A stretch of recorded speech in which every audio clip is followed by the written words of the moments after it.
Isang maganda at mapagpalang araw sa ating lahat mga kababayan, Luzon, Visayas at Mindanao. At sa amang sulok tayo ng ating mundo, sana ay nasa mabuti tayo na kalagayan at walang sakit-sakit ang lahat. Ito po si Sir Evan mga kababayan at welcome back dito sa ating YouTube channel. Okay, so mga kababayan ko, as usual, before tayo mag-start, i-welcome muna natin ang ating mga bagong viewers, mga subscribers at mga followers dito sa ating channel. Thank you so much na nagustuhan ninyo ang ating channel. At syempre, pasalamatan natin ang ating mga viewers na nag-like, also nag-shares ng ating mga vlogs, at pasalamatan din natin ang ating viewers na hindi nag-skip ng ating mga commercials. At syempre, pasalamatan natin ang ating mga viewers na nabamember ng ating channel membership. Thank you so much! At syempre, i-shoutout natin ang ating mga pinalangga na mga legends, ang mga senior citizens. Hello po, kumusta ang lahat?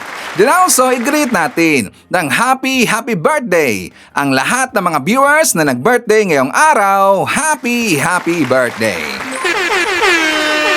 At syempre mga kababayan ko, hindi natin kakalimutan, i-acknowledge natin ang ating top 5 commenters, ang ating mga viewers na may maraming na i-comment dyan sa baba sa ating comment section doon sa ating last vlog. At andyan sa ating listahan, ang nanguna po, si Sam Pagita. Meron siyang 73 na mga comments. Nandyan din si Shane Sibal. Meron siyang 71 na mga comments. Jean Mirafuentes. Meron siyang 70 na mga comments. Nandyan din si Maria Mindasiplon. Meron siyang 64 na mga comments. And Phil Macabato. Meron siyang 40 lahat ng mga comments. Okay, so thank you so much. Okay, so mga kababayan ko, i-congratulate natin si Sam Pagita kasi siya ang nanalo sa ating papremyo or paayuda na may merong maraming na-comment dyan sa baba sa ating comment section. So, congratulations kay Sam Pagita. Please message me sa ating Facebook account. And also mga kababayan ko, nabigyan na ho natin kanina ng premyo si Ma'am Shane Sibal. All in all, 500 pesos lahat. Okay, so congratulations kay Ma'am Shane Sibal and also kay Ma'am Jean Mirafuentes. Dinagdagan natin ng 100 pesos. Congratulations! And again, congratulations kay Sam Pagita. So mga kababayan ko, kung napansin ho ninyo na until or meron yatang max limit yung pag-comment ninyo sa anyong dyan ho sa ating comment section. Well actually, nag-message na ho ako dito sa owner or sa technical support ng webpage na aking ginagamit para makuha natin yung data kung ilan lahat ang inyong mga comment. Yes, nag-message na ako si Ivan. So sabi ko sa kanila na ito ay possible technical issue. So please check it out. Yes, actually napansin ko yan na hanggang 73 lang no. Napansin ba natin? So siguro lang ha, na baka ang inyong mga message or comment ay umabot ng 80 or 90. Pero dito ho na makita natin sa kanilang total na comment is only 73 yung pinaka-max limit.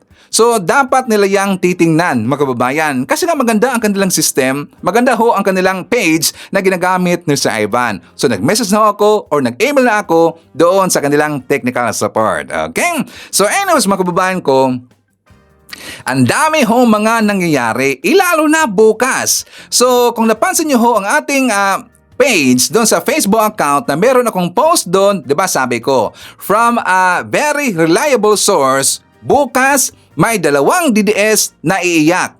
Lunes. Abangan. Diba sabi ko yan?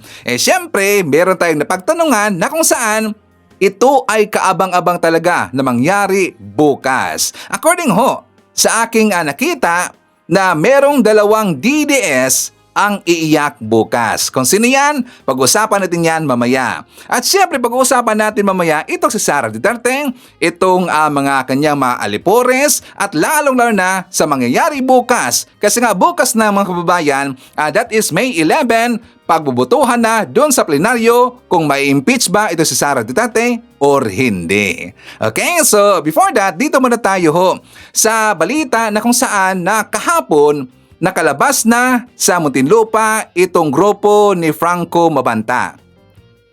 Yes, nakapagpiyansa na ho sila. Actually, ang kanilang bail is 120,000 pesos each. Kasi nga 'di ba 5 sila lahat. So each tag 120,000 pesos. Kaya lang mga kababayan, ang dami hong mga netizen na ayaw nila na palabasin itong grupo ni Franco Mabanta. Baka si Ivan, iba kasi na meron pa rin ho silang gagawin na hindi maganda. 'Di ba? Lalo na ngayon na 'di ba merong balita-balita at meron hong sinabi si Attorney Melvin Matibag na dumadami ho yung mga nagrereklamo ukol dito sa ginawa na di umanong extortion ng grupo ni Franco Mabanta o ng taga PGMN.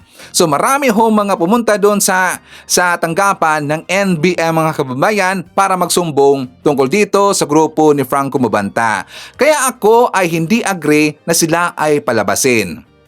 Dahil sinabi ni Franco Mabanta mga kababayan, di ba meron siyang pananakot na video doon daw kay dating speaker Martin Romualdez. Meron siya sinabi na meron silang bidyong ilalabas tungkol dito kay dating speaker Martin Romualdez. At meron ding post mga kababayan itong si Jesus Falses na ito ang kanyang nakikita sa posibleng mangyayari. Sabi niya, "Now that Franco Mabanta is out, expect the attack video against SMR to be published tonight." Ngayon mga kababayan, to be published tonight. Pero hanggang ngayon, hindi pa rin natin nakita yung bidyong sinasabi ni Franco Mabanta. Sasabi niya, allegedly, the video documents all of Martin Romualdez's property, which Rappler itself has already investigated. It will summarize all the accusations and pin SMR as the mastermind of the flood control scam without any real new information anyway. In short, rehash with a dash of PGMN sensationalism. So ito lang ay siguro documentary mga kababayan according ho dito sa sinabi ni Attorney Jesus Falses. Documentary lang, walang iba mga ebidensya, kundi sa tingin ko lang yun lang ay mga video clips na nakikita na natin sa social media at saka sa mga investigasyong nangyayari doon sa Senado. Malamang sa malamang, yan lang mga kababayan. 'Di ba? Walang iba or walang ibang nadagdag na ebidensya. Yung sinabi ni Franco Mabanta, pananakot lang yon para kanyang takutin si SMR at para siya makapag-extort. 'Di ba? Dapat ilabas niya na. Dapat tonight. 'Di ba, Franco Mabanta? Dapat ngayon na. Wala nang ibang sabi-sabi. Wala nang ibang mga palusot. Dapat ilabas mo na yung video kung meron man. At amin niyang iimbestigahan. O, 'di ba? Para meron kaming pang-content. 'Di ba, Franco Mabanta? Pang-content mo lang 'yan. So, ang content mo, iko-content rin ni si Ivan. So, anyways mga kababayan ko, meron ding na-forward sa akin na screenshot. Nasabi niya si Ivan, totoo ba na kasi ni Franco Mabanta itong si Jimmy Bundok? Well, sabi dito sa post mga kababayan, di ba mismo ho yung si Franco Mabanta ang nagsabi noon, nakasama niya itong si Jimmy Bundok at sinabi niya na kanyang kasin. Well, dito tayo makinig sa sinabi mismo ho. Kasi mas maganda dito mga kababayan na mismo sinabi na kanyang sinasabi na cousin na si Jimmy Bundok ang makapag-kumpirma dito. Kasi nga doon sa post ni Franco Mabanta, wala siyang sinasabi doon kung ano yung level ng kanilang pagkakasin. Wala siyang sinasabi. At saka decade silang nagsasama lagi, mga kababayan, or magkasama lagi.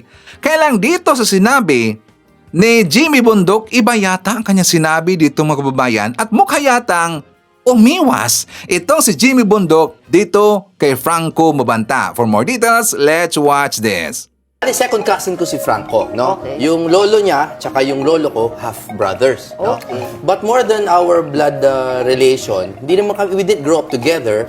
Mas nagsama kami dahil sa showbiz. Dating VJ yan sa Mix. Yes. VJ, sikat yan na video Commercial jockey. model din. Commercial model. And he was a manager of the Acafellas. He's a very, dati pa yan, very entrepreneurial yang si Franco. But we meron never kami had na. political. May girlfriend daw kayong Oh, pinagawa. nagagawan pa kami ng girlfriend niya, no? Decades ago. Sino mas pogi? Sino nanalo? It's a tie. Ay, balong-balong Wala na. nakakuha. Wala! Oh! But I think what has to be said about this is, una, wala kaming political relation ni Franco. So don't make those connections. Para sa akin lang, dapat intayin talaga yung resulta ng kaso na yan, no? Kasi ang lalim po ng nangyayari ngayon dyan. We do not know if there was in fact entrapment or instigation. We don't know that yet. Oh. We don't know that yet. Ang fear ko lang dito, more than anything, is baka ma-overshadow na naman yung dapat nating pinag-uusapan. Which is yung mga maleta issue. Oh. Parang Kasi the fact maleta na- rin yun, tatlong maleta rin Oh, yun. kasi the fact na may pera pa pang maleta, whether instigation, entrapment, or whatever, may pera pa din. O sa kanino po bang bahay at garahe nakalagay yan? Pahingi naman ng Pero clue. inamin na yung NBI matibag na fake ang iba doon. Oh, Sa ibabaw lang yung ano. Budol money. Oo. budol man. Correct. Pero ang punto ko, kahit na kalahati pa ng peke, madami pa din eh. Okay. So I think we have to be slow to judgment and really hear this case out. Oh, di ba? Obvious na kanyang dinipinsahan. Itong si Franco Mabanta. Sabi niya na kahit daw kalahati doon sa pera ang piki, tingnan nyo gunggong talaga. Di ba sinabi na ni Atty. Melvin Matibag na only 50,000 pesos yung totoong pera doon. Kasi nga diba ang pinag-uusapan doon mga kababayan is 75 million pesos. At saka yun ang unang ibinigay daw mga kababayan according ho sa taga-NBI. 75 million pesos. Pero ang kanilang planong i-extort is 350 million pesos yata yun lahat. Diba? Sakto ba si Ivan? 350 million pesos lahat ang kanilang plano. Pwedeng mali si Ivan. Pero ang nakita ko doon, all in all, na nandun sa lamisa mga kababayan na nakalagay doon sa mali maleta is 75 million pesos. So kung kalahati noon, totoo daw, mga kababayan, di ba gunggong talaga eh, sinabi na ho yan ng mga nag-iimbestiga. Sinabi na ho yan ng taga-NBI is only 50,000 pesos. Ang problema kasi dito kay Bundok, hindi siya nakikinig sa side ng NBI. Di ba ipinapalabas pa niya na siguro, sabi niya, siguro baka ito lang ay script, di ba? Baka daw ito ay hindi entrapment, di ba? Gunggong talaga eh. Alam nyo, ganyan ho ang mga palusot ng mga DDS. Normal talaga sa kanila yan. Ganyan ho ang palusot kapag dinidepensahan nila yung tao. At saka kung napapasin ninyo, wag daw siyang idikit kasi nga wala daw silang common na mga napagsamahan noon tungkol sa politika. Kundi iba itong si Mabanta, iba daw din itong si Jimmy Bundok. So bigla siyang umiwas, mga kababayan. Bigla siyang umiwas. Maniniwala ba tayo na hindi alam ni Jimmy Bundok na pumasok sa politika itong si Franco Mabanta or walang alam tungkol sa politika itong si Franco Mabanta? That is very impossible, Jimmy Bundok. Alam na alam mo at malamang sa malamang nagkasama na kayo or malamang sa malamang alam mo ang mga kalakalan dyan sa PGMN. Pero siyempre, pinagtatakpan mo lang. Yan ang aking nakikita, Jimmy Bundok. Diba? So nga mga kababayan ko, ipapakita ko rin sa inyo kung gaano kakilala ni Attorney Jesus Falses itong si Franco Mabanta. For more details, let's watch this. Franco Mabanta, I know him personally. Yeah.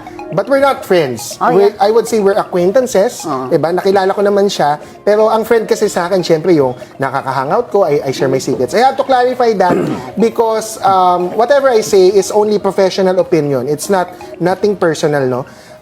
Si Franco Mabanta, I met him way back and he was a DDS blogger. Of course, right now he's being disowned by the DDS because maybe for 6 months or 1 year, naging social media director siya ni BBM. Pero alam ko nagka-falling out sila eh. And so, until now, ngayon, Duterte ang tindig ni Franco. Yung personal story ko kasi sa PGMN, may opinion on the entrapment. With all due respect to my dear acquaintance friend, Sir Franco Mabanta, you invited me to be part of PGMN. He invited me to be part of PGMN. And nagka-presentation kung ano yung monetization model and of course what will anchors do.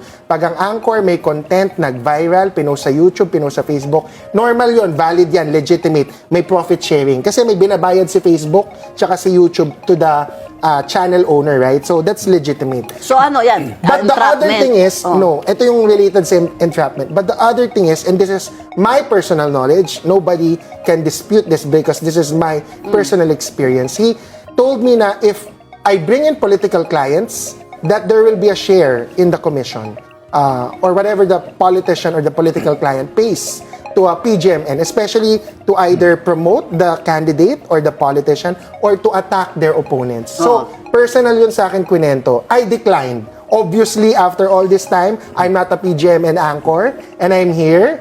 So, I did not accept that invitation. Pero may video clip daw kayo ni Franco eh. Well, because we had a debate din noon. Okay. Na pinaunlakan ko yung debate niya. Siya nag-offer noon, hindi ako. He sought out anti-Duterte people. I'm a very vocal anti-Duterte, original, consistent, since 2016. So, yung video na yun was a debate conversation because he wanted the conversation with anti-Duterte people. Okay. And ako, Para balance. kahit kailan, walang takot.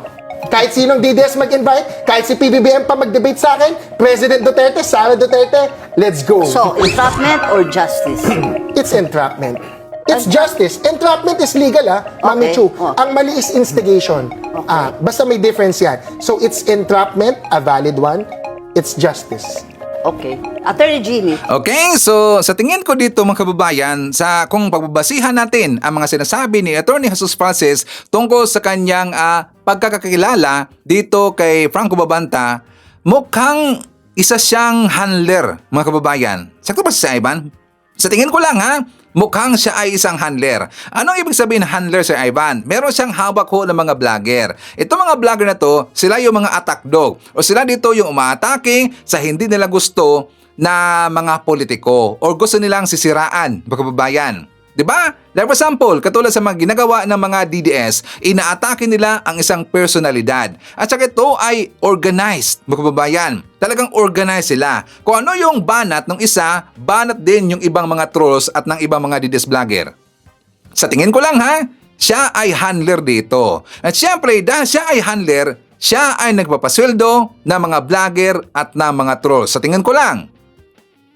Pero ang ang tanong natin dito kay Franco Babanta, saan niya kinukuha yung mga ipambayad niya sa mga trolls at sa mga vlogger? Saan niya ito kinukuha? O sino yung funders sa kanya? Diba? Obvious na obvious talaga eh. So ganyan ho ang mga gawain ng mga DDS. Kaya marami sila, mga kababayan. Napansin nyo ba? Mas lalong dumadami yung mga trolls. Ngayon, dumadami din ang mga vlogger ng mga DDS. Kami, iilan lang kami dito. Diba napansin nyo ba? Iilan lang ho kami mga pro-admin vlogger. Ibuti na lang, meron na mga kakampings na mga vlogger. Pero hindi sila ganun kadami. Mas marami talaga ang mga trolls ng mga DDS at ng mga DDS vlogger. Pero yung mga pro-admin na mga vlogger, iilan lang kami dito. Kaya kami ho ay nakikiusap. Kung meron kayong nakita na mga pro-admin vlogger, ating suportahan yan. Ating i-share ang kanilang mga content. Kasi sa pamamagitan na pag-share nyo at pag-like nyo ng mga vlogs namin, malaking tulong ho yan. Maipaabot natin sa mga kababayan natin ang ating mga napag-usapan dito, mga totoong mga balita, doon sa kanila para makita nila ang mga totoong nangyayari sa mundo ng politika at ang mga ginagawang kalokohan ng mga DDS para maging aware yung iba nating mga netizen, mga kababayan. 'Di ba? Para aware sila. So please like and share sa ating mga vlogs. Okay?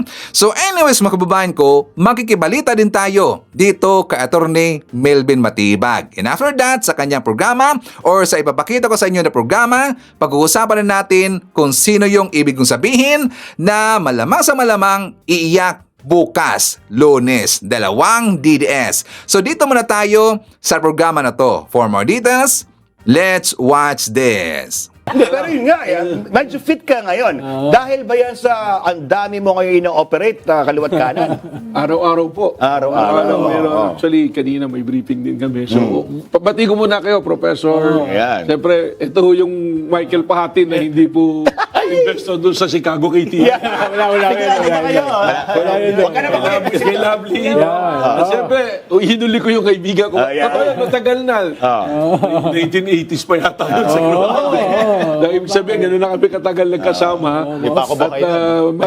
marami doon sa ginagawa ko ngayon, natutunan ko kay Secretary. Yan, no? Bento. Kaya kita mo siya, di ba noon, ako peking pera, siya peking DVD. Nayari tayo dyan. Pero ang problema sa mga tambay sa dapitan eh. Gusto mo nang tuloy. Nanonood yung asawa ko. Masaya na ang kanyang love life. Anong latest ngayon? Ang balita, ngayon parang mainit-init pa ang balita, ay meron na makakapagpiyansa sa kakauhuli nyo lang na ano. Well, kahapon po nagbigay na ng order yung RTC 167 ng Pasig to release yung yung 5 personalities kasama si Franco Mabata yung sa PGMN. And today, nakapag-post sila ng bill. Kahapon, medyo kinulang lang yata yung dokumentong sinumitin nila. So, they're being processed right now na maparelease na nasa detention facilities ng NBI. Non-bailable naman talaga yung kaso. Available po, 120,000 yung... I mean, bailable naman talaga yung Kay kaso. Jason sa'yo nagkamali. So, 120,000 each yung bail nila. So, they will be released today. Pero ang Malayo balita... sa coin nun, ha? Malayo sa 350 million. Well, ang court po nag-determine ng Wala namang flight risk sila. Well, pagka po sila napasa na sa korte yung kaso, ang prosecution can apply for whole departure order. Pero hindi yung lahat ng mga suspect, pero meron pa ata kayong ibang iniimbitahan? Meron po, yung isang nila anchor, inimbitahan namin. CJ Hero. Kaya lang, parang we attempted to serve the subpoena several times and several addresses. Hindi po namin na-serve. So what we did, electronically, we serve it doon sa lawyer po nila. May lawyer na sila. So, pwede yung gano'n. That's an alternative service Route. po. Hindi kasi yun ang tinatanong kasi ng ating mga kababayan yan sa social media. Lahat halos, maging kaibigan, kakampi o naman, nasaan siya? Wala bang paramdam, Director? Itong angkor. Wala po eh. Actually, ang check yung kanyang social media account, nung naaresto yung mga kasama niya, deactivate siya ng kanyang... Baka pag iba yung damit na susuotin, baka magpakita na siya. Oo. Sige naman yung kasi, ginaw eh. baka kasi magganyan siya, magsuot din siya ng ganyan. Ayaw niya dilawan siya. Ayaw dilawan. Ng ganyan, oo. Ano daw tawag dyan? Gawin yung green. Oo. Dress freedom daw tawag dyan yan. Oo, grabe, no? Press freedom. Unang-una, press ba Press ba sila? si Mabanta, no?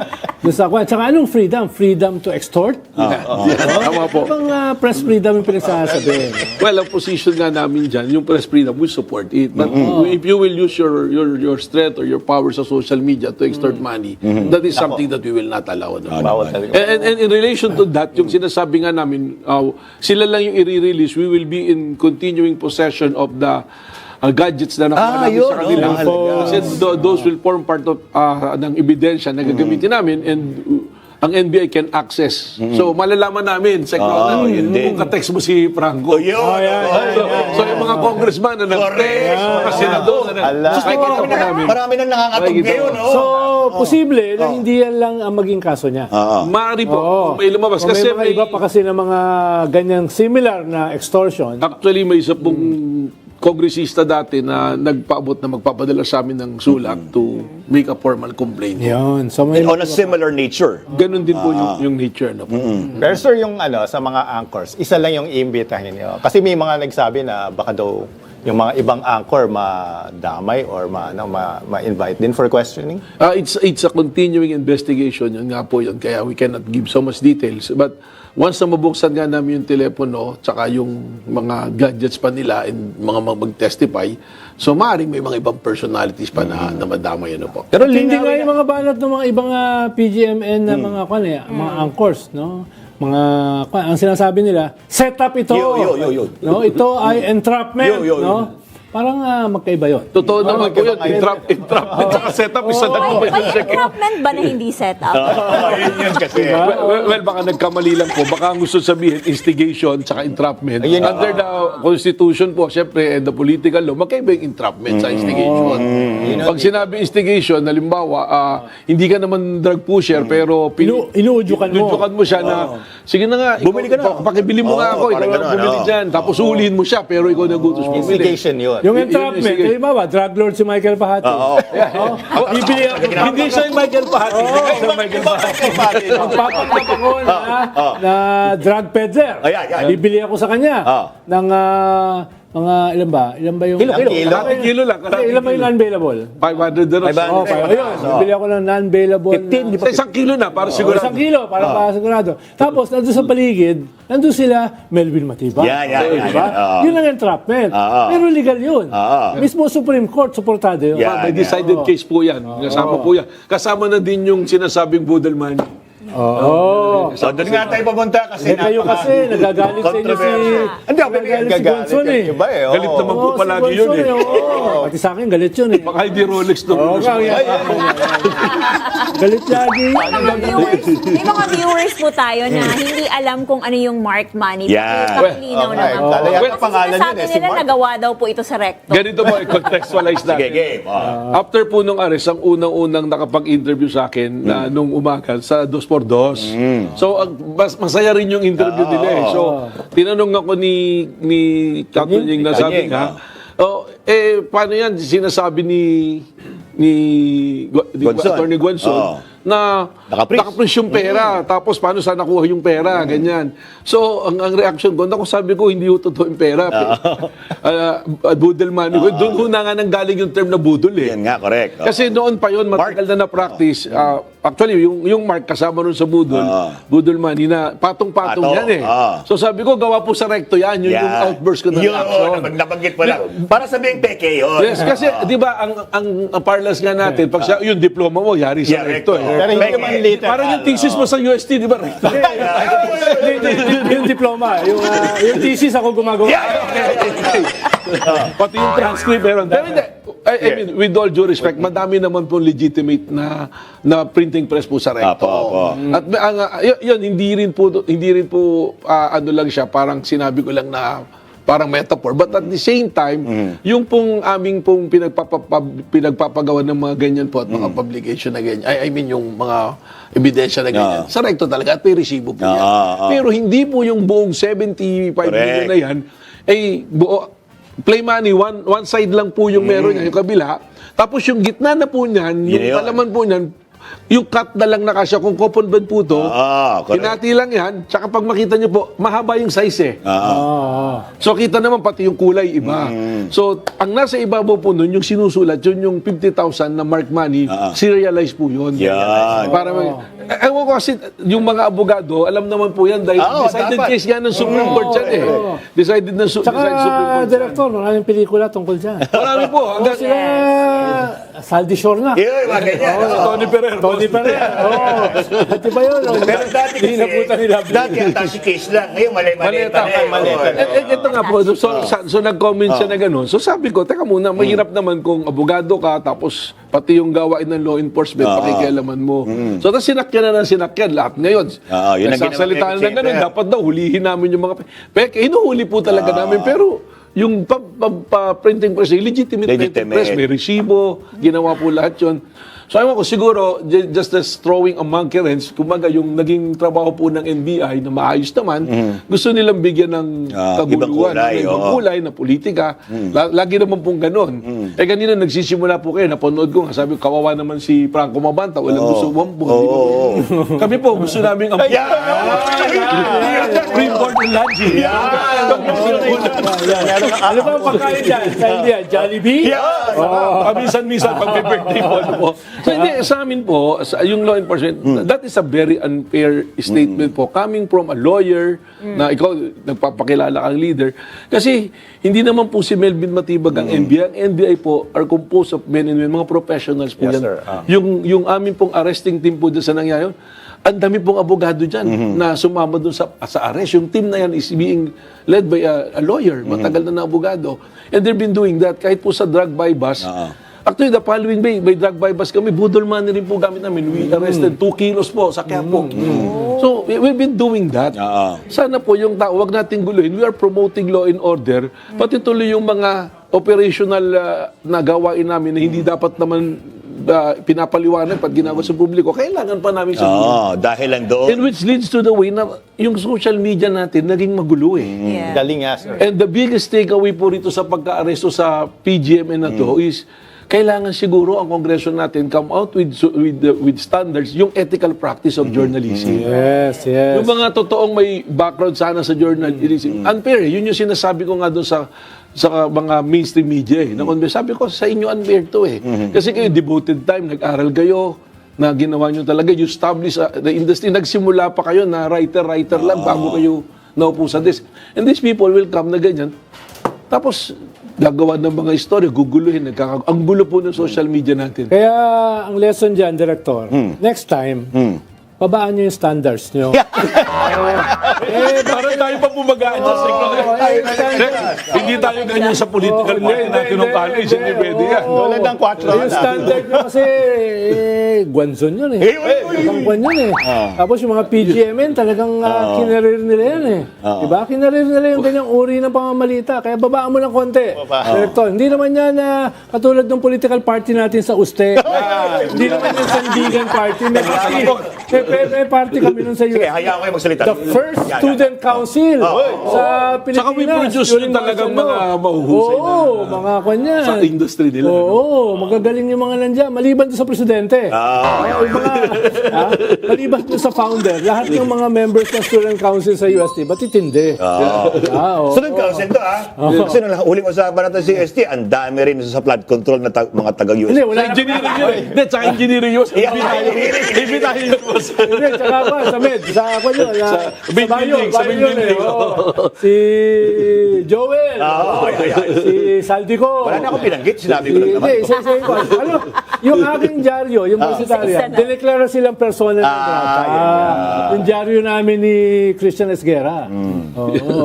Pero diretso ko doon sa binanggit mo kanina kasi nabalitaan namin, meron kang batas o gustong i-advise sa ating mga mambabatas tungkol dito sa mga real journalists and kung ano pa yung ibang iterations niya. Well, more on setting standards. More on the ethical practice po doon sa social media.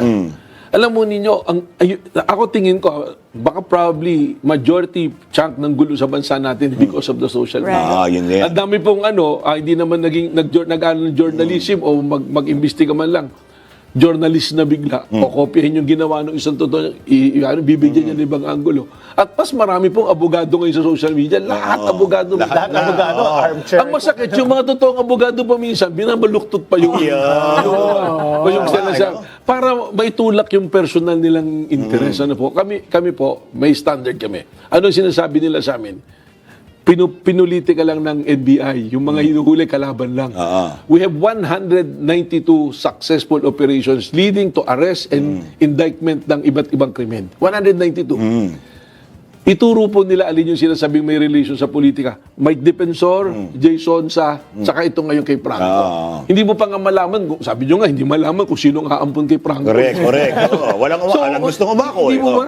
Pinagpasapasahan. So, 3 out of 192. Statistics, ilang porsyento? Ilang porsyento? Mathematician. 3 out of 192, ilang porsyento? Anong percentation? 1.5% lang. Hindi mo ba? So parang it's unfair to the men and women Correct, of NBI.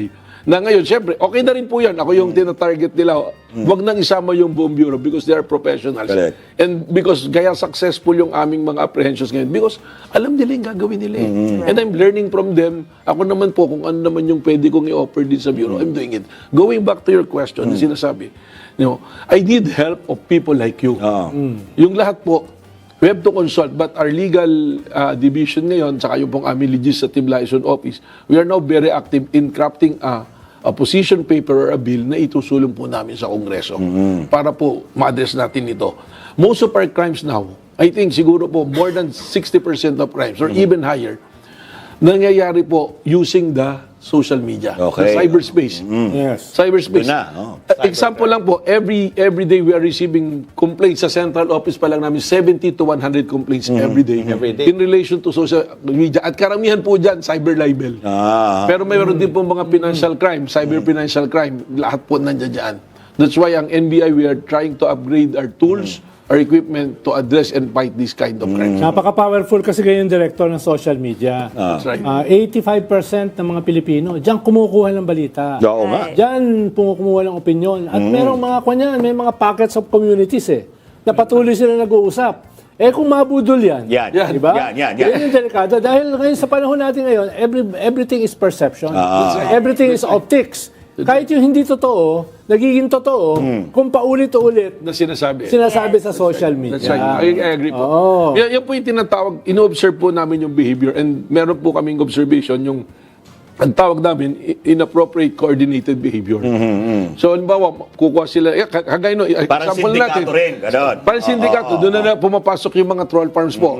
Parang halimbawa, yan nga, si Attorney Guanzon, magpo-post na, ba't di nyo hulihin yung peke pala, ang NBI mismo, ganun. Boom. peke. So, yung pong mga troll farm nila, Kakalat. sama-sama sila kakalat. When we observe it, nakita namin, there are about 1,600 kagad na kumalat na ganun. Na pareho. Parehas. Yun na yung pong kay Presidente. Yung pinalabas nila na si Presidente, yung kapabat na huli si Jason. Nung Nung in-observe namatay, namin, 2,000 plus.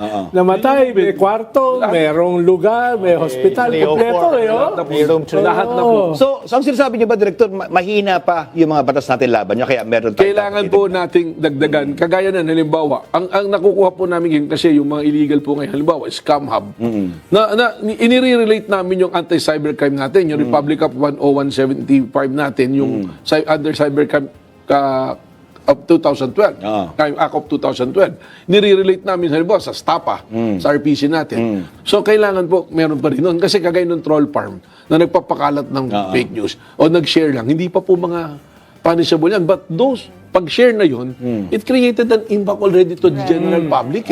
Parang in-spread mo na yung balita, ikinismis mo na As true. So parang gano'n na yung totoo. Ngayon, ako nga po mismo, minsan pag may nabasa ako sa social media, tatawagan ko yun, totoo ba itong... Ganon. Paano yung iba na papaniwalaan na lang Agad-agad, yung sinabi roon? Pero very delicate yung binabanggit ni Director. Dahil may thin line minsan yan Yes. para Right. iabuso. Paano kung ang 2 years from now, maging head ng NBI si Tupac Shaw? Diba? So, kailangan malinaw yung kanya na. Pwede ko ba sabihin lang to? Bakit naman ganun? Kasi parang sinundan naman yun. Dati akong spokesperson ng PDP laban. Siya napunta roon. Pwede ba iba example? Parang halimbawa, Sige, extreme, boss. to the extreme. Pinaka-extreme na yan, boss. Minsan yung mga institusyon na yan, no, yung mga batas na yan, no, nababago kung sino yung uupo. So, kailangan ng protection din. Yeah. Na kahit sino yung umupo, hindi pwedeng May safety measures. yun yung mahalaga. I agree po, Prof, kasi I'm always a believer that there should be a system and let the people adjust to the system. Just like yung time, ayan natin yung tao yung mag-adjust sa time and not the time in the system adjust to the person. So, kailangan po yun. That's why sabi ko nga, palagay ko po, if I may suggest, somebody should do is probably DICT po. I will talk to Secretary Aguda. Let's host a summit. All the stakeholders. Pati media, yung sinasabi mo. Lahat po. Huwag lang sa DICT, malapit ang paltan niya. Check na. Ito na lang. 4 alas na lang. 4 alas na lang. Sensible discussion. Para po ma-address natin yan. But we have to address it immediately. Otherwise, we are a damaged institution. Madadamage po talaga lahat. Parang bata nga, pag tinuturo mo hanggat maaga, natututo. Ito nga, pag hinahayaan natin, mamayani lang itong mga fake news at itong mga misinformation, kumakalat eh. Yung sabi nyo, kahit tayo na nga, nag-iisip pa tayo kung totoo ito. Ibig sabihin talaga, mahirap na yung informasyon. Kailangan maging sigurado. Babaguhin ko lang yung halimbawa ko. Si Panelo na lang.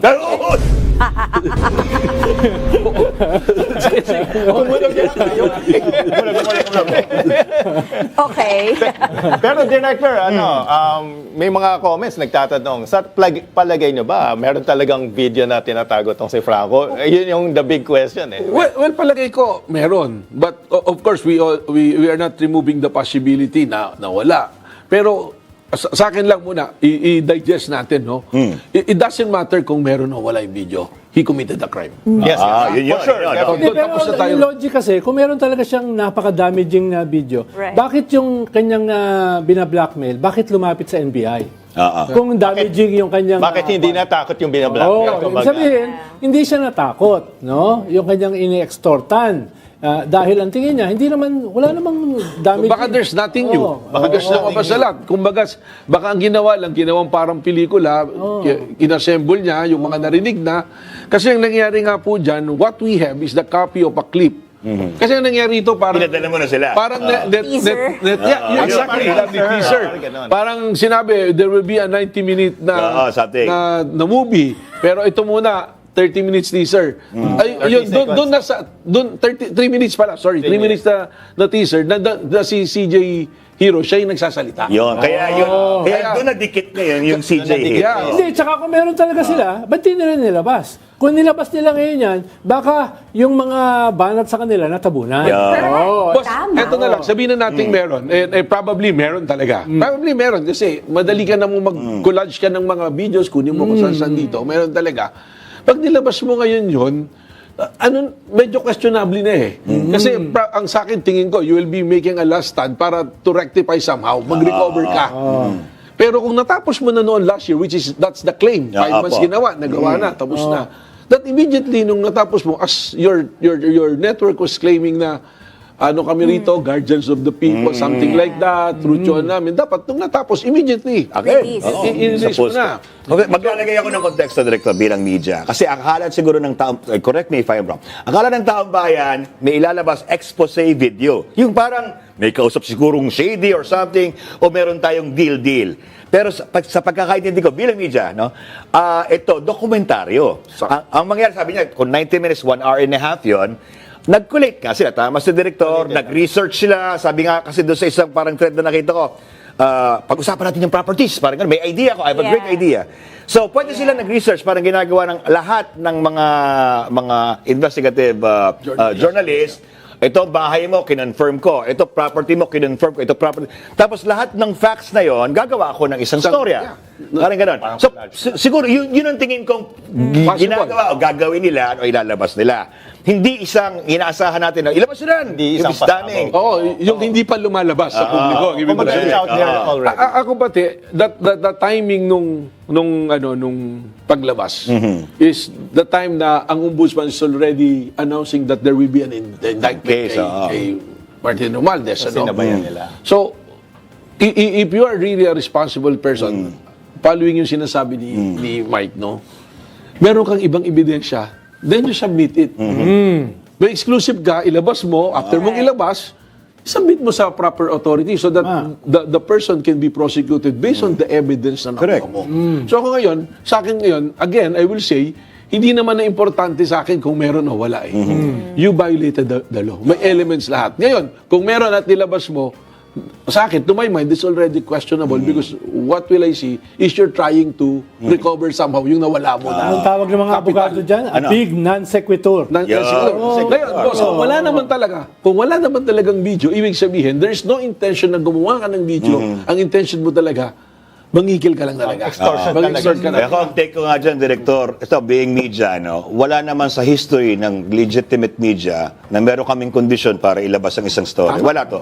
Ang kondisyon lang namin, i-vet mo, may facts ka, ito, totoo to, kaya mong tayuan, meron kang facts, hindi ka nagsisinungaling. Wala kang hihintayin. Tama. Hindi ako hihintayin, may bayad. Dagdagan ko ba, responsible media, like you, yung noon sa simulan nyo, pag meron kang explosive na ganun, you will give an opportunity doon sa taong ilalabas mo. Hindi para mangingi, kundi para sumagot ka. Because that is supposed to be dapat balance. Balance yung May equal opportunity. Pero Tama. meron din kwan dyan, Director, may sub-industry rin sa media. Mga tulisan, no? Hindi naman natin sinasabi. Hindi naman natin sinasabi. Alam naman natin sa lahat ng kagubatan. May mga ulo po. Kanya-kanya lang tulisan. Sa bawat kanto may mangingikil. Iba lang yung kikil. Alam mo sa UST, gano'n, di ba?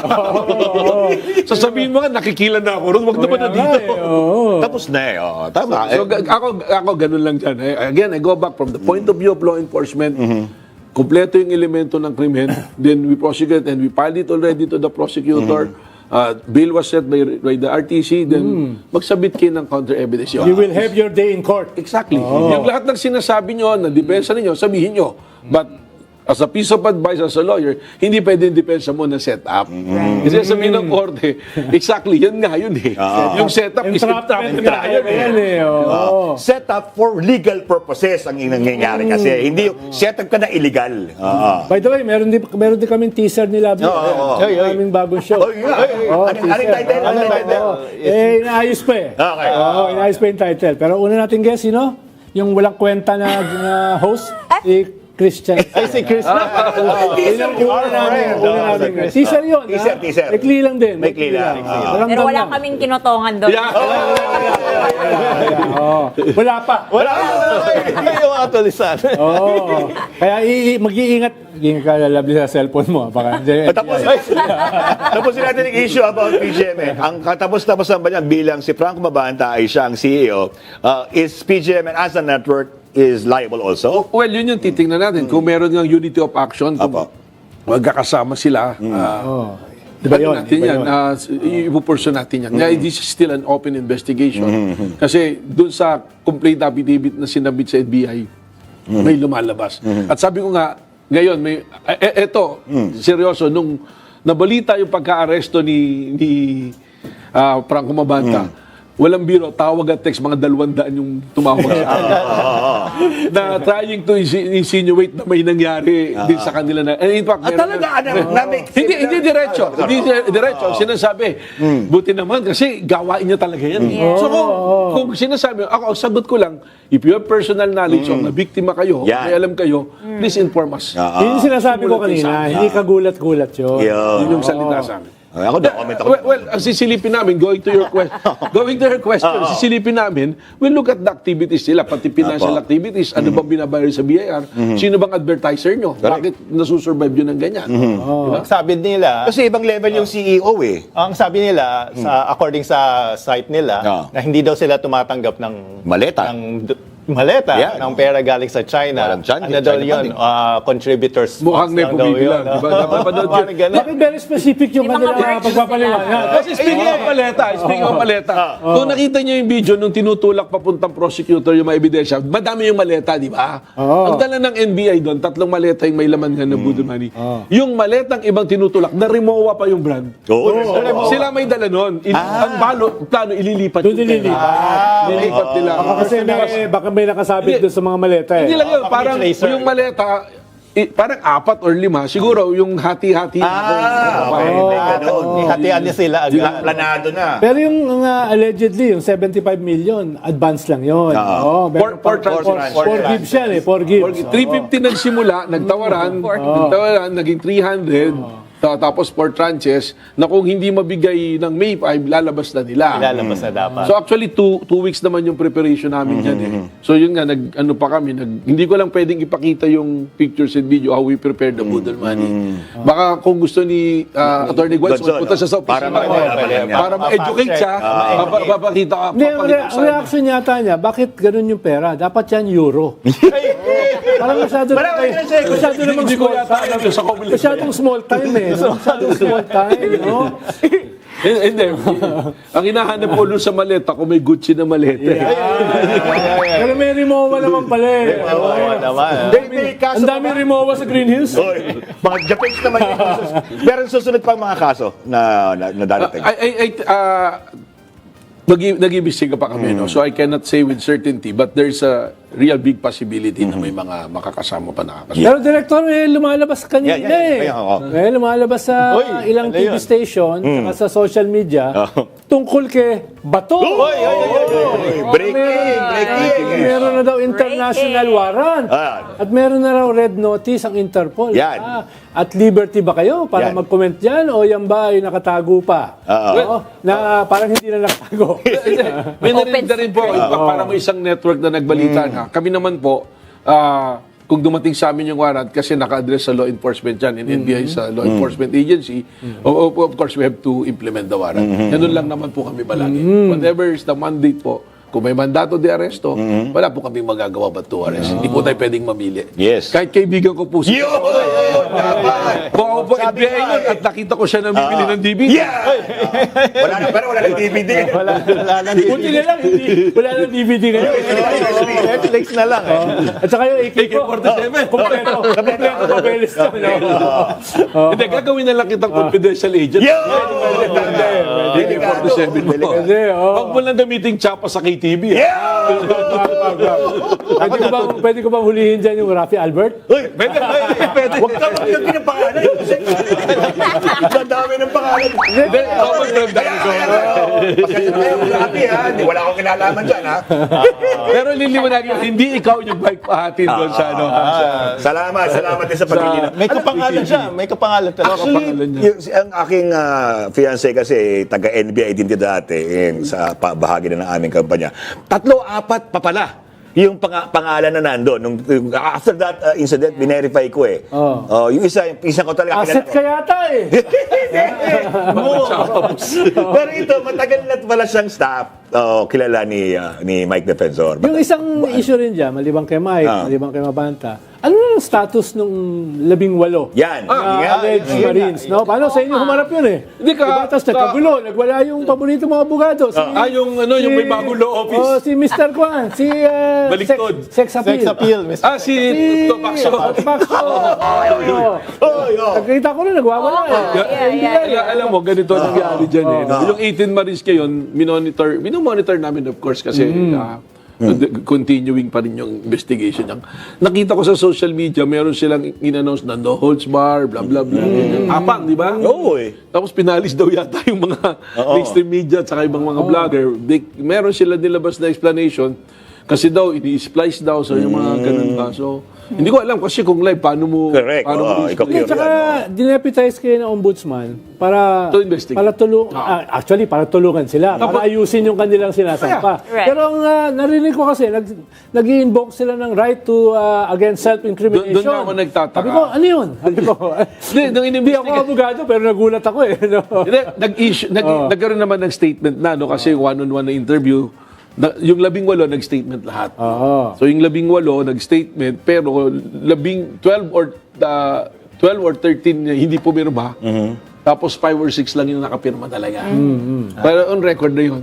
So tuloy-tuloy naman kami dyan. And ako lang, eto, hindi ko pa masyadong na-announce to. Dito ko siguro. Sige. Breaking. Meron kaming witness na nag-issue na ng affidavit tungkol dun sa naging direction nitong mga 18 Marines na to. Kasi yung nag-issue na affidavit is directly related to one of them. So eventually lalabas din namin yun. Kaya lang, ang bago lang sa amin doon, si Attorney Balikod, yung dalawang dating witness doon sa Napoles na kaso, pumunta ng NBI. Kusa sila pumunta with the lawyer, Attorney Lourdes Benipayo, nagbigay ng salaysay ng statement nila, contradicting yung statement doon ni Balikod na kusa siyang umalis. He was removed, he was fired by the clients. Tinanggal siya because ang issue is parang yung sinasabi niyang selective, siya pala yung namimili. May mga report sa amin, may isang dating kongresista na nasama sa kaso na acquit, allegedly na medyo si Balikod may mga hinihinging. So, bali sir, hindi gano'n ka-transparent si Attorney Balikod. Lumalabas. Pero yung opisina niya na bago, very transparent yung mga salamin. Ang ganda nung office. Pero parang ba yan issue of integrity. Kaya hindi ko naman sinasuggest, pero baka maraming magsampa ng disbarment dyan sa mga magagaling na abogado na yan. Ako yung favorite ng mga magagaling na abogado ngayon. Okay lang yun. It comes with the territory. Ika nga, trabaho natin. Ikaw, Lovely, may tanong ka ba kay Director? Yes, lovely. Naitanong ko na eh. So, ganun po yung development doon sa 18 Marines. Actually, yung statement naman nila, tapos may findings kami. We have also recommendations po. So same people ang nag-ooperate sa kanila, yun ba? Well, lumalabas, tapos gagawa ka ng illegal, sasama mo asawa at anak mo, sasabihin mo politika. Wala ko pinapakita. Same people, ha? Alam, may kasabihan dyan no? Don't throw rocks when you live in glass houses. Huwag mapasok lang. Lagdagan ko na, if you're throwing punches, be willing to take the punches. Tama. Huwag magbato ng laptop. Ay, Pwede din. Kasi ganun ang nangyari. Sasabi, pinupolitika, tapos hindi naman tayo naglagay sa asawa at anak niya. Siya. Correct, siya Siya mismo. naman naglagay. At ang dokumento nagsasalita, alam niyo po, under the law, Sec Ronald, alam naman natin, sa best evidence rule is the written document. Correct, correct. Nagaling po ng SEC yun saka ng City of Pasig. Pero kung human trafficking yung kaso niya, non-bailable yan. Non-bailable po, saka qualified po eh. Ang nag-qualified po kasi yan kasi pagka 3 or more persons ang gumawa, automatic qualified human trafficking. Which is not Tapos, bailable. ang ending is prostitution, qualified human trafficking. Pero hindi niya Yun pa po na lang yun. nasasampa. Nakasampa na po yung dun sa Sirin, yung mga members ng Sirin. Okay. Kasama po si Michael Paquin. Na hindi po kayo. Hulihin mo na. Natatama yan. gusto namin makita yung mukha niya. Pero nung una lumabas yung pangalan mo, parang walang nagduda. Wala. Hindi, wala. Hindi, boss, pwede ko ba sabihin nakabagay ka privacy ko eh. Nag-text ka agad sa akin. Boss, pakiano mo nun, magkaiba middle name lang. Hindi, we're making announcement na Walang na hindi daw fact talaga yan. Kasi ang araw na yun, Sek, walang patid ang cellphone ko. Ang daming Sa akin, ang dami. Hindi, actually, tinanong din ako ng mga media practitioner. Sino bang Michael Paquin? Hindi, sabi Ano ba pa DNA? Dami nag-text sa akin, sabi ko, ano ba kayo? No, talagang gawain naman yan. Hindi, ito mas nakakatakot po. Sa Ronald, ito mas nakakatakot. Mag-apply din kami ng cyber warrant sa CCTV nung Sirin, saka nung Chicago KTV. Kung nagpupunta ka ron, pwedeng pakialam. Ako lang ako. Sa sister company, ha? Trellis lang ako.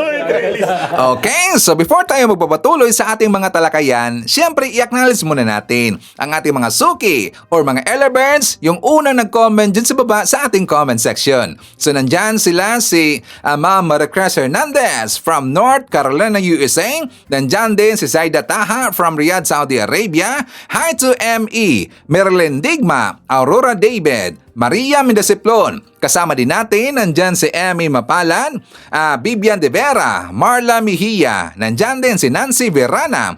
Hi to Elmira Yulbrecht from Vienna, Erlin Salvador from Singapore, nandyan din si Lito Bongalan, Noel Andahir, Rexy Ramirez from Santa Maria, Licab, Nueva Ecija.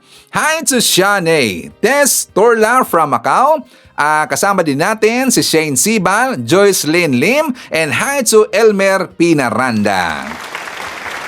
Okay, so mga kababayan ko, ang ibig kong sabihin, ito isa sa mga mangyayari bukas. Ano yan sa Ivan? Kasi bukas ho, maglabas daw ng sabina yung PNP. Para dito kay Senator Bato de la Rosa. O di ba? Isa ho sa iiyak bukas itong si Bato de la Rosa.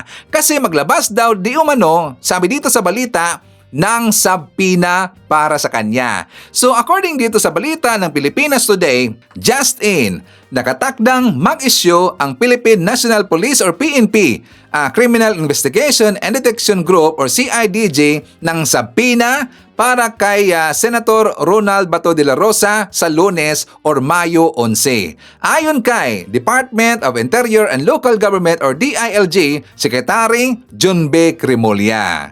The CIDG will issue a subpoena tomorrow to General de la Rosa to appear personally to the CIDG office here at Camp Crame in aid of investigation with regards to previous crimes. I repeat, this is not an arrest warrant but a subpoena for the senator and former chief of the PNP. Ang tanong natin dito, magpapakita kaya itong si Bato de la Rosa? Diba? That is a big question mark. Alam nyo, sabi ng mga DDS, kasi before nag-vlog si Ivan, nandun muna ako sa mga vlog ng mga DDS.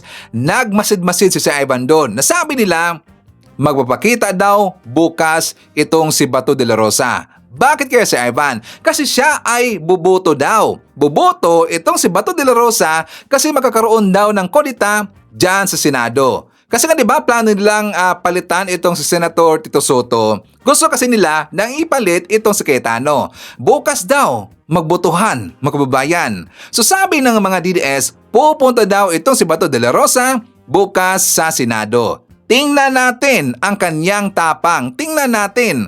At kapag hindi mapapakita bukas, itong si Bato de la Rosa doon sa Senado, babalikan natin itong mga gunggong na mga DDS. Kasi sabi nila yan na bukas daw mapapakita itong si Bato de la Rosa dyan sa Senado. Tingnan natin. So bukas, maglabas ng sabina ang CIDJ para kay Bato de la Rosa. Abangan! And second, na ibig kong sabihin, kasi nga diba sabi ko 2 DDS, iiyak din bukas itong si Sara Duterte. Kasi nga diba bukas na ho pagbubutuhan doon sa plenaryo kung ma-impeach ba ito si Sara or hindi. And I am very, very confident na maabot nila yung 106 na mga lawmakers ang pabor at pipirma para i-impeach itong si Sara Duterte. I am very, very confident. O baka aabot pa yan ng 213 lahat ng mga lawmakers, mga kababayan. O diba? Iiyak din ito si Sara Duterte. Kaya silang dalawa ang iiyak bukas. Alam niyo ba na nanakot na naman itong padapa laban? Ito'y pangunguna ni Basti Barbie Duterte. Nanakot si Ivan? Yes, nanakot. Meron ho silang inilabas na statement. Well, actually, yan ho sinabi ni Basti Duterte doon sa Cebu City. Kasi nga, meron silang ginawa doon na event, yung Rage. Yung Rage, mga kababayan, nandun sila kanina sa Cebu City. Ito ay sinabi mismo ho ni Basti Duterte na kung sino man daw yung mga lawmakers na pipirma bukas pabor na i-impeach itong si Sara Duterte, iba-blacklist daw or iban ng padapa laban. O di ba nakakatawa talaga pananakot, pagbabanta. Tika lang, pagbabanta ba yan? Basti Duterte at saka padapa laban, sino bang tinatakot ninyo? Actually mga kababayan ko, yan ho ay nakakatawa. Malaking nakakatawa yan. Bakit sa Ivan? Isa lang naman, sa pagkakalam ko, isa lang yung member ng padapa laban sa Kongreso. Sa tingin ko lang ha, mukhang si Meow Meow lang, mga kababayan. Sakto ba si Ivan? Sino bang iba na member ng padapa laban? Sa tingin ko lang ha, si Meow Meow lang, yung alam ko na member ng padapa laban ngayon. Diba? Tapos ngayon nananakot sila, hindi daw makakapasok sa padapa laban. Ibahala sila. Walang kwenta ang padapa laban. Kasi ang padapa laban ngayon, kumukunti na lang, pakunti na lang pakunti. Nakakarampot na lang sila, mga kababayan. Iilan na lang ho yung padapa laban. Mas malaki ho na mga coalition yung iba. Ang padapa laban, sirang-sira na. At saka nakakatawa talaga, kasi nga doon sa kanilang event, mga kababayan, kanina ho doon sa Cebu City, sa Rage, gusto nila na ang tatakbo bilang presidente, itong si Basti Duterte. Kapag ma-impeach daw itong si Sara Duterte. Kasi merong nagsabi niyan, meron kasing nagsuggest doon mismo sa kanilang event na kapag daw ma-impeach itong si Sara Duterte, ang gusto nilang tatakbo, i-replace kay Sara itong si Basti Duterte. Alam niyo, bugok talaga no? May problema siguro sa utak mga kababayan yung nagsabi noon, bakit naman nila gagawing presidente itong si Basti Duterte? Ipapalagay natin, God forbid, kung manalo ito si Basti Duterte bilang presidente, isipin niyo lang ho, di ba? Siya yung mag-represent dito sa Pilipinas. Tad-tad ng tato.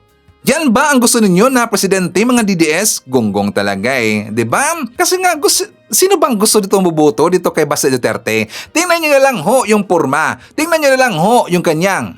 Dito, napakalayo talaga. Kung ikumpara natin dito kay President BBM, napakalayo talaga Tingnan nyo, nakita natin kung gaano ka-intelihente si President BBM. Tingnan nyo yung ASEAN Summit DDS.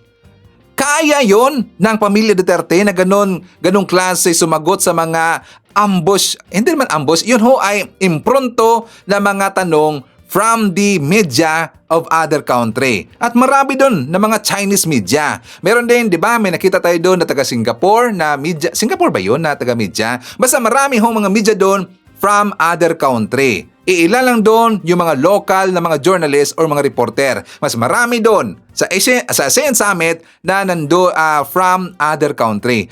Isipin nyo na lang ho kung si Sara Duterte yun ang kanilang tinanong. Ano kaya ang mangyayari? Baka itok-itok lang di ba? Baka ano lang yung sasabihin ni Sara doon Next question please. Di ba? Ano kaya ang kanyang sasabihin doon? Or baka ma-black out ito si Sarah kapag marami nang nagtatanong sa kanya? Or baka iinit ang kanyang ulo at saka pagbabatohin ni Sarah ng laptop yung mga mainstream media? Diba? So, kaya yan ang nasabi ko na bugok yung mga tao na boboto sa pamilya Duterte at gagawin nila ulit na presidente. Mag-isip-isip tayo mga DDS.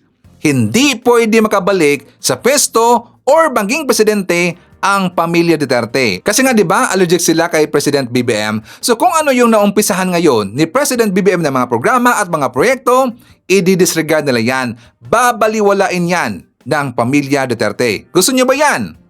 'Di ba? Kaya dapat hindi na makakabalik sa pwesto ang pamilya Duterte. So anyways mga kababayan ko, ipapakita ko rin sa inyo at sa mga DDS dito kung kailan nag-umpisa yung korupsyon sa DPWH. For more details, let's watch this. Hinayaan nila na ngayon lang lumabas itong bilyon o bilyon na korupsyon. Ano bang ginagawa ng ombudsman before? Umupo lang sa lamisa nila dyan, maghintay lang ng compliance. Pag DPWH, okay lang. Isa si former Ombudsman Samuel Martires sa mga umano'y dahilan kung bakit tila sumabog ang korupsyon sa Department of Public Works and Highways. Yan ang paninindigan ni Dr. John Chong, ang presidente ng anti-corruption NGO na Task Force Kasanag. Bago pa man daw kasi pumutok ang flood control scandal, laganap na umano ang korupsyon sa DPWH. Ayon kay Chong, 2022 pa lang, lumapit na sila sa Office of the Ombudsman para ihabla sina Benguet Representative at Noy House Committee on Appropriations Chairperson Eric Yap, ako Bicol Party List Representative Zaldico at CWS Representative Edwin Guardiola. Dahil umano yan sa mahigit 50 billion pesos worth of DPWH projects na nakubra lamang daw ng 3 kongresista noong 2021. Pero ani Chong, tila isinantabi lang daw ni former Ombudsman Samuel Martires ang kanilang reklamo. Ano ba klaseng ombudsman sila ni Martires that time? Ba't hinayaan nilang lumaki ang baha? Ba't hinayaan nilang 100 billion o pilang bilyon ang nalustay? Hindi pa ba mananagot ang ombudsman dyan? Hindi pa ba mananagot ang COA dyan? Just my question. Kailangan pa sagutin ang ombudsman before kasi nag-file na kami. Ang request namin, Sir Ombudsman, the task force ko sana, kailangan ng tulong nyo for fact-finding. Moto proprio. Hindi naman kami investigador. Kung kami pupunta doon, baka nabaril pa kami ng mga kontraktor dat congressman dyan eh. Ayon sa isinumiteng liham ni Chong sa Ombudsman noong 2022, stockholder umano siyap ng Earthyard Corporation. Isinasaad sa liham na importer at supplier daw ng unpatented o fake materials from China ang nasabing kumpanya base raw sa kanilang investigasyon at mga hawak na dokumento. Ayon pa sa liham, Earthyard ang supplier ng mga materyales at majority ng mga umano'y slow protection projects na napunta sa Fesco Incorporated. Ang kumpanyang ito, pagmamayari ng isang Robert Inson na ani Chong ay asawa ni Effie Vanessa Yap Inson na kapatid ni Congressman Yap at dati na ring tumakbo bilang 5th nominee ng ACT-CIS Party List noong 2022. Dagdag pa sa liham ni Chong noong 2022, majority umano ng budget para sa 2021 slow protection projects ay allocated kina Yap, Co at Guardiola. Binibenta raw ng 3 kongresista ang mga kontrata sa mga kontraktor sa halagang 30%. Well, the evidence, based to the evidence na hawak namin, kasi kami nagbabase kami sa ebidensya, sir, no? Sila naman ang contractor talaga. Sila ang nananalo sa bidding, no? Sila, kanilang contractors ang, kahit sabihin na natin na ibang contractor po na sa kanila, naka-line sa kanilang project, no? Sila talaga ang, kumbaga sa silang nag-insert niyan. Silang kontraktor, sila din ang supplier. Sinubukan ng Billionaire News Channel na kunin ang panig ng 3 kongresista pero wala pa silang sagot sa kasalukuyan. Sinubukan din naming humingi ng paglilinaw sa impormasyong inilahad ni Chong dahil sa pagsusuri ng BNC, 2022 lamang nagsimulang umupo si Guardiola sa Kamara bilang kinatawan ng CWS Party List. Basta sa pagkakalam ko dyan, 2022, congressman na sa CWS eh. Idinunog din namin ito kay former Ombudsman Samuel Martires. Aniya, hindi umano siya aware sa reklamong isinumite ni Chong sa kanyang tanggapan noong 2022. Kasalukuyang nasa spotlight ng investigasyon ngayon ang 3 kongresista. Ngayong araw lang, kinumpirma ni Pangulong Bongbong Marcos na frozen na ang assets ni Yap at ng kapatid nitong si ACT-CIS Representative Ed Vic Yap. kasalukuyang tinutugis ng mga otoridad si Ko at itinuturing na isa sa mga key figure ng DPWH corruption sa Marcos Jr. administration. Kasama naman si Guardiola sa first batch ng mga tinaguriang contractor na pinakakasuhan ng ICI at DPWH sa Office of the Ombudsman dahil umano sa prohibited interest law violations. O ngayon, DDS, pinaalala ko lang sa inyo kung saan or kaninong panahon nag-umpisa yung korupsyon dyan sa DPWH. Pero siyempre, alam namin na hindi nyo yan i-absorb. Babaliwalain ninyo yan. Kasi nga, Duterte, kahit protector ng drug lord at saka merong anomalyang ginagawa, mga kalokohang ginagawa, ilalo na dyan sa Malacanang. Ginawa pa niya na advisor yung mismong drug lord. At saka Pogo, marami pang iba. Pero bulag kayo sa ginagawa ni Digong at ng pamilya Duterte. Alam na alam namin at sana alam nyo rin kung anong panahon nag-umpisa yung korupsyon sa DPWH. Ngayon sa panahon ni President BBM, na-booking lahat. 'Di ba? So dapat magpasalamat tayo kay President BBM kasi dahil kay PBBM na-booking ang korupsyon sa DPWH. Nagkakagulo na sila. O 'di ba? Malapit nang resolba yung korupsyon sa ating gobyerno dahil yan kay President BBM.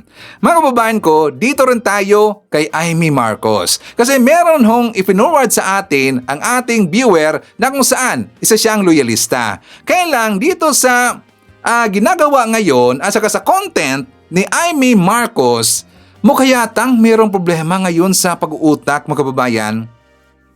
Diba? Tinatawag ko na content ito mga videos ni Amy Marcos. Kasi diba mahilig siya mag-vlog. At saka ang kanyang ginagawa, syempre scripted yan eh. Ang kanyang scriptwriter, yung si Unano, yung si director. Kaya nga tinatawag ko na scripted content ang kanyang mga videos.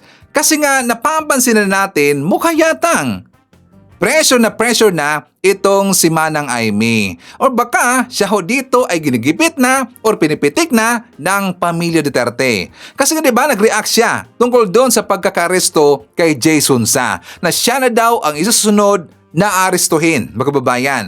Diba nakakatawa talaga eh. Nung una ko nakita yung comment or yung message sa akin ng ating viewer, mismo ho loyalista ang nagsabi na nawalan siya ng gana kay Amy Marcos. Talagang galit na siya. Talagang dismayado siya kay Amy Marcos. Na noon, alam niyo ba, yung nag-comment sa akin na ayaw niya na babanatan ko itong si Amy Marcos. Pero siya ay napuno, mga kababayan. Nag-iba na ang kanyang pananaw dito kay Amy Marcos. Nasabi niya, parang may problema daw sa pag-uutak. So ito ang ating ibig sabihin.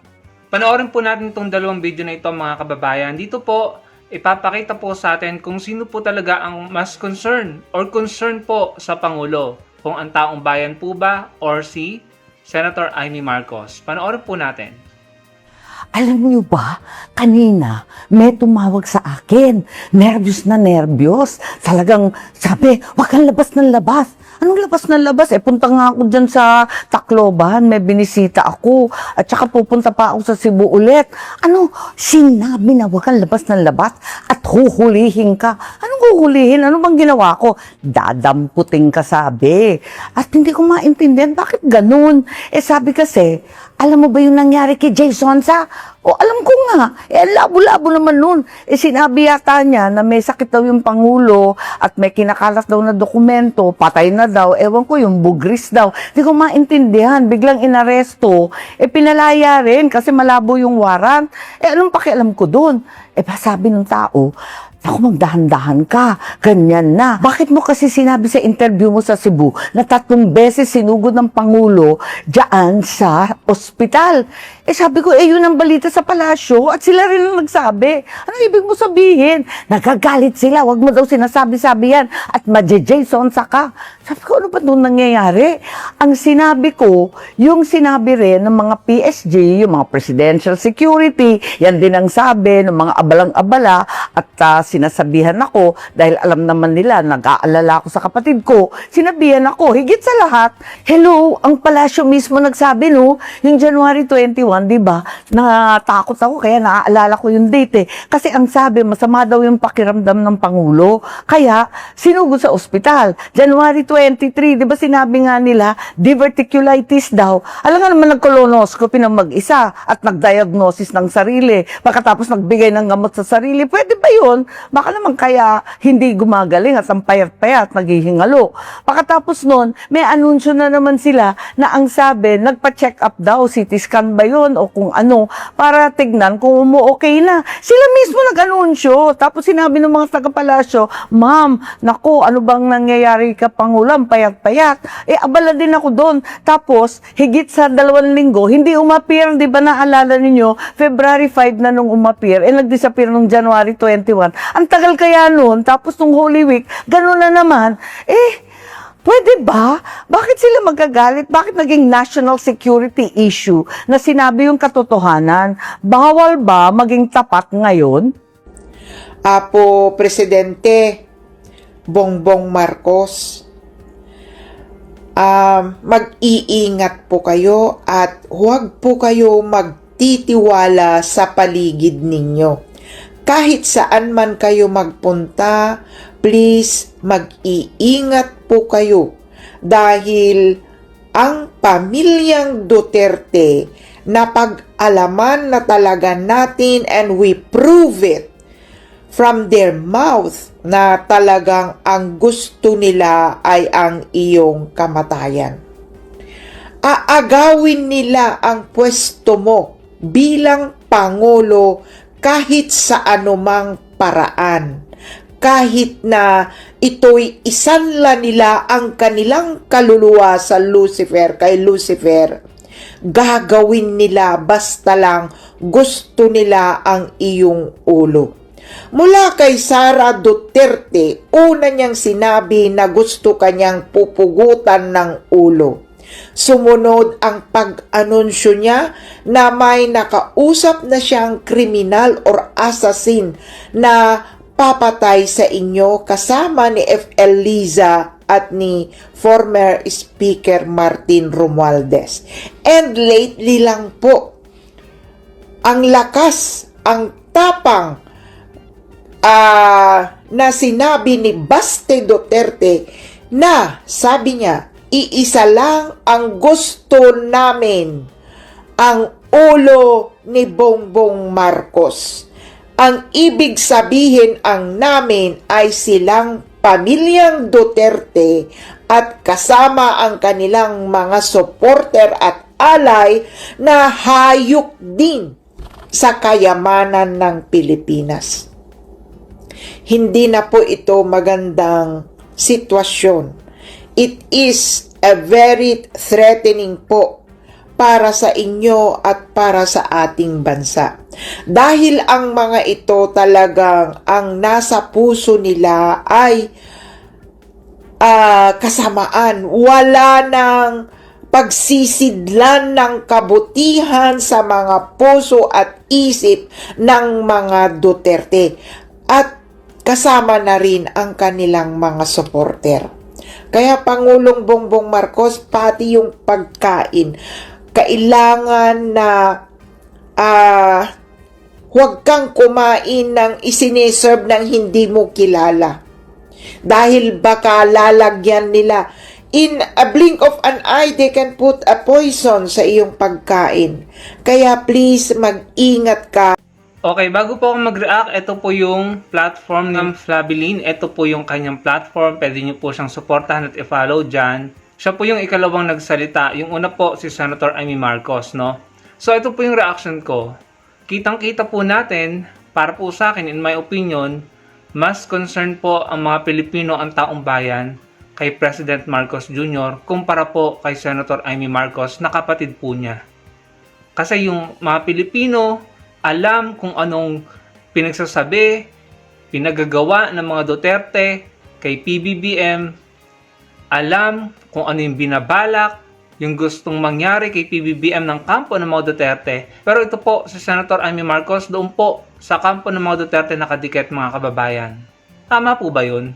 Isa pa, meron po palang mga information na natatanggap ito si Senator Amy Marcos patungkol sa kalusugan ni PBBM, o ito yung hospital or kung ano yung kalagayan ng kalusugan. Bakit hindi niya puntahan mismo personal? Total naman, siya po ay kapatid. And I'm sure, papapasukan naman siya sa Malacanang or sa ospital. Bakit hindi niya kamustahin? Bakit hindi niya puntahan ng personal at alamin kung ano yung kalagayan? Hindi yung kapag may nagsabi sa kanya na ganito ang kalagayan ng Pangulo, idadivulge niya sa publiko at in my opinion, may konting intriga. And ayun na, yung kanyang sinabi, gagamitin na po ng mga DDS, ng mga taong galit sa Pangulo, para po siraan, para po palabasin na malubha na ang Pangulo, para po sabihin na wala na ang Pangulo. Ganun po yung ginagawa ng mga DDS. So yung nagiging statement ni Senator Amy Marcos, nagiging kasangkapan or tool ng mga DDS para po siraan ang administrasyon. Kaya nga po, ang question ko, ikaw naman pala yung sinasabihan ng Presidential Security Group na may ganito ganyan ang Pangulo, bakit hindi ikaw mismo ang kumusta, pumunta ka ng personal at alamin mo ang totoo? Hindi yung maglalabas ka ng iyong statement sa publiko about sa kalagayan ng Pangulo, halo-halo na po ang intrigang nabuo, mga kababayan. Para ka namang hindi kapatid Senator Amy Marcos, mas okay pa nga si Ma'am Plabilin yung ikalawang nagsalita na nagpapakita ng concern sa Pangulo. Si Senator Amy Marcos, yung katotohanan na lang na doon siya dumidikit sa mga tao o grupo na may hindi magandang sinabi sa Pangulo at mga hindi magandang binabalak sa Pangulo na magbibitaw ng salita na puputulin ang ganito, gusto makuha ang ulo, kung ano-ano pa. Bakit paano mo na nagagawang dumikit sa kanila? Hindi po ba mga kababayan, paano nagagawa ni Senator Amy yung ginagawa niya? Tapos ngayon, magpapabiktim ka na, kesyo, ayan, magdadrama ka, kung magsalita ka dyan, akala mo, ang mga kausap mo, batang uto-uto. Yung pagkakadeliver po ng kanyang mga sinasabi, parang uto-utong bata ang kinakausap niya Senator Amy, hindi laging mga DDS ang makakapanood ng video mo. Kung mag-deliver ka ng mga salita mo dyan, ng mga pahayag mo dyan, akala mo ikaw ay bibigtamihin at aarestuhin ng NBI.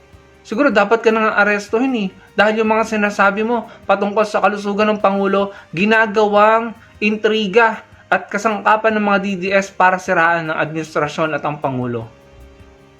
Hindi po ba mga kababayan? Kung magsalita ka, akala mo uto-uto yung mga nanonood sa'yo na parang mga bata. Kaya nakaka-disappoint po, sobrang nakaka-disappoint. Nakitang-kita po natin na mas concern pa yung mga Pilipino, yung hindi kadugo, no? Kay PBBM kumpara kay Senator Amy Marcos na kadugo. Sa totoo lang, para siyang hindi Pilipino. No, kasi hindi ganyan ang ugali ng mga Pilipino Kahit magkaaway kayo, kapatid mo yan, ikaw yung lalapit, ikaw pa yung panganay ikaw yung mas nakakatanda.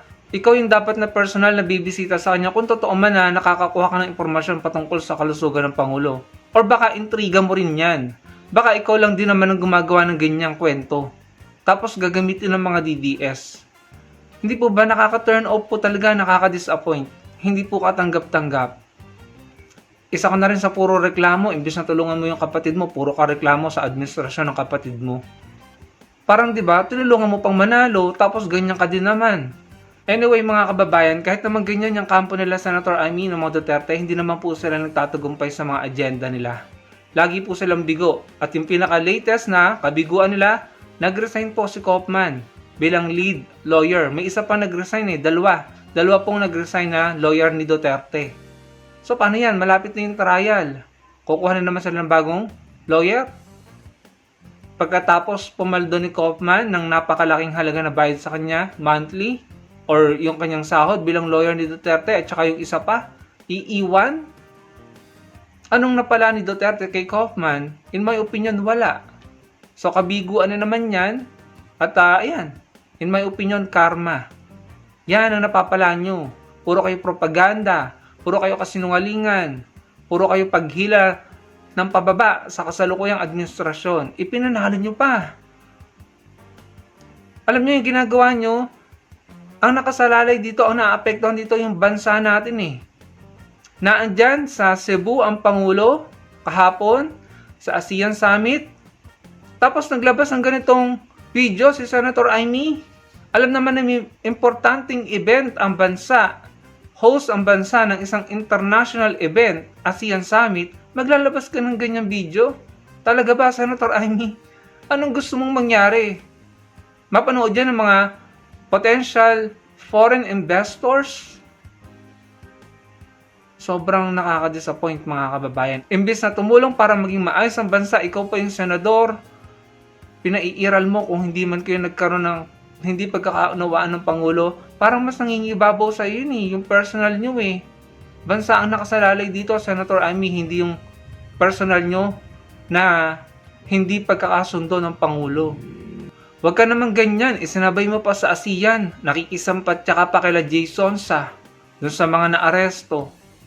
Talaga naman dapat silang maaresto dahil nagpakalat sila ng fake news. Yung video mo, isinabay mo pa sa ASEAN Summit. Pambihira naman mga kababayan. Unbelievable po talaga.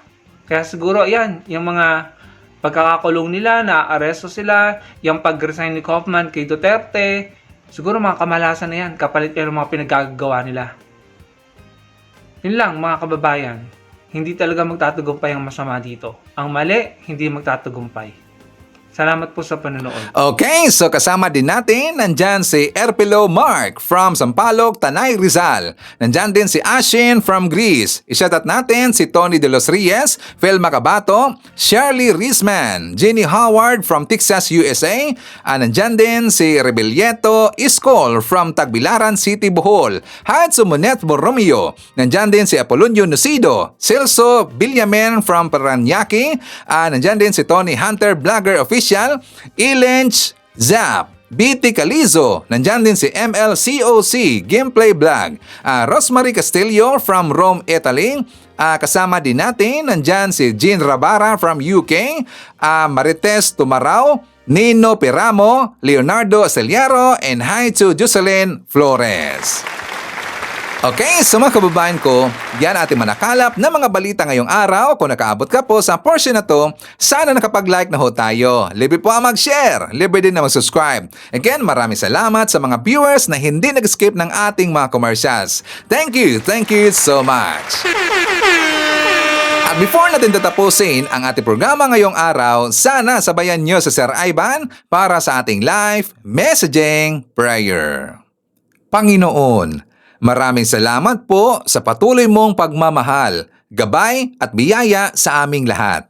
Naway patuloy mong pagpalain ang bawat pamilyang Pilipino ng kapayapaan, mabuting kalusugan, pagkakaisa at matatag na pananampalataya sa gitna ng anumang pagsubok.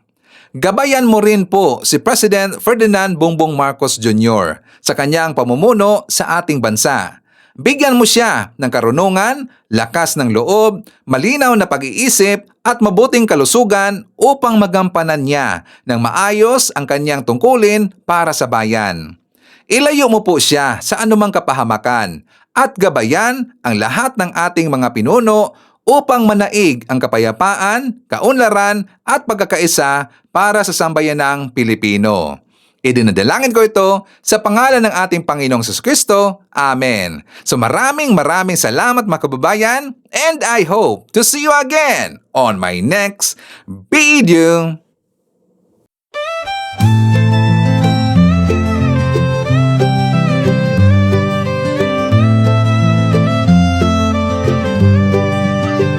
Sa bawat pagsikat ng araw, ikaw ay nandyan. Tinig mong matatag, sa amin ay gabay. Pag-asa ng bayan, pangakong totoo. BBM, isa kang totoong tao. Sa mahirap at api, ika'y sumusuporta. Tapat mong paglilingkod, lahat kami nakakita sa iyong pamumuno. Bayan ay umaangat, bagong Pilipinas, pangarap ay tapat. Ikaw ang aming BBM.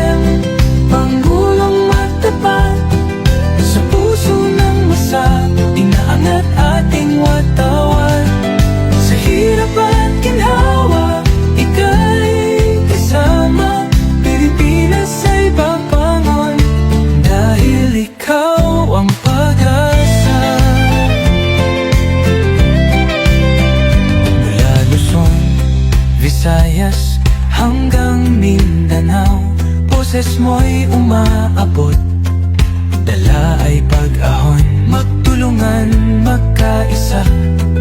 Sabi mo sa lahat, para sa bayan, ikaw ang aming alamat.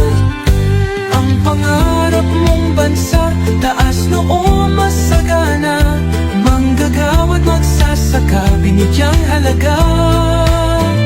Serbisyong totoo, hindi pagpapanggap, ang puso ng bayan. Ikaw ang hinahanap, ikaw ang aming BBM, Pangulong matapat, sa puso ng masa, inaangat ating watawat. Sa hirap at ginhawa, ika'y kasama, Pilipinas ay babangon, dahil ikaw ang pag-asa.